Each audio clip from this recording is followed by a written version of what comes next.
The three main steps of the purchasing process are to create a purchase order, receive goods ordered, and then pay the vendor for those goods. This video focuses on creating a purchase order. We have already established a new vendor and new inventory item. We will use that new vendor and the new inventory item to create a purchase order. I am in the Fabricam company, and the date is April 12th, 2017.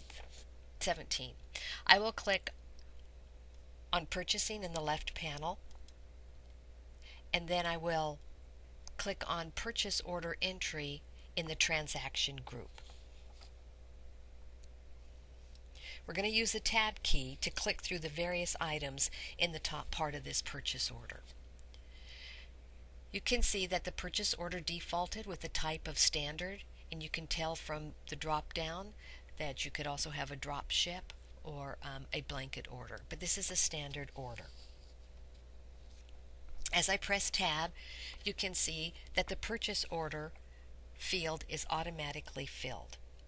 Each PO number is unique, so that when you create a PO in Fabricam company, your PO number will differ from the other students' PO numbers and will differ from mine. Accept the automatically generated PO number and press Tab again. We're in the Buyer ID field, and if we wanted to enter who in our organization is doing the buying, we would enter that Buyer ID number here. But we're not going to be doing that in this demonstration. The next tab is the date, and that date defaults in as a system date of April 12th, 2017. If you wanted to change the date, you could simply click on the calendar and change the date. So we tab twice and it takes us up to the vendor ID. This is where you would select your vendor. My vendor is MLW242. And I can either type that in or I can use the lookup.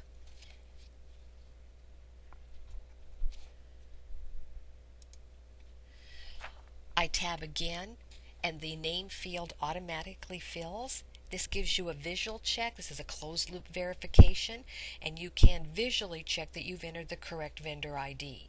If your name does not appear, then you've entered an incorrect vendor ID.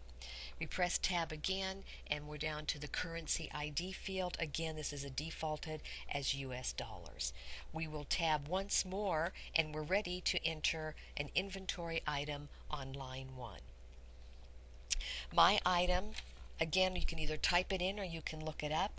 My item number is MLW-0001.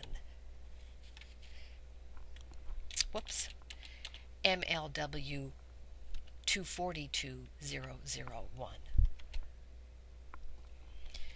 When I tab, I get a message. The item hasn't been assigned a vendor item number. Do you want to assign a vendor item number? And the answer is yes. And I will receive a window item vendor's maintenance, and you can see that the vendor item number defaults as our own item number, but I'm going to go ahead and I'm going to change that because our vendor item number differs from the item number that we have assigned, and I'm just going to make one up.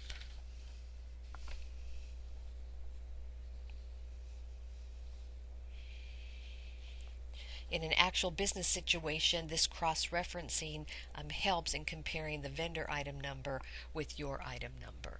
So go ahead and click Save and close the item vendor's maintenance window to return to the purchase order number.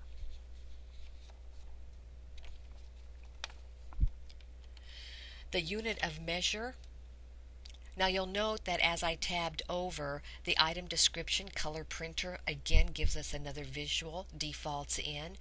The site ID is the warehouse, but we do have to put in the unit of measure, and in this case the unit of measure is each. I'm going to go with each. Again, as I tab over, The next field asks for the quantity, and we are ordering 20, and I will tab again. And as I tab, the system brings forth the unit cost, which is $100 per unit, automatically computes the extended cost of $2,000, brings down the subtotal of $2,000, and then of course the total of $2,000. Remember that we are not paying tax on the inventory we purchase, but rather we are buying it and then reselling it to our customers. Notice the tabs at the top. If you wanted to look more closely at the vendor detail, you could click and you have the vendor contact, and you've got some information on the vendor. Likewise, for the tab item detail, you have a little bit more information on the inventory item. For example, the inventory account, you've got that vendor item in the description. Lastly, notice the help at the top, whereby you can click to get help about this particular window, the purchase order window. So all of the fields in the purchase order window you can get help, or if you wanted to search for another issue in the help, you could search here. This is the only item that we're going to purchase on this purchase order, so therefore we will click Save. The purchase order clears, and you could enter another purchase order at this time or simply close the window.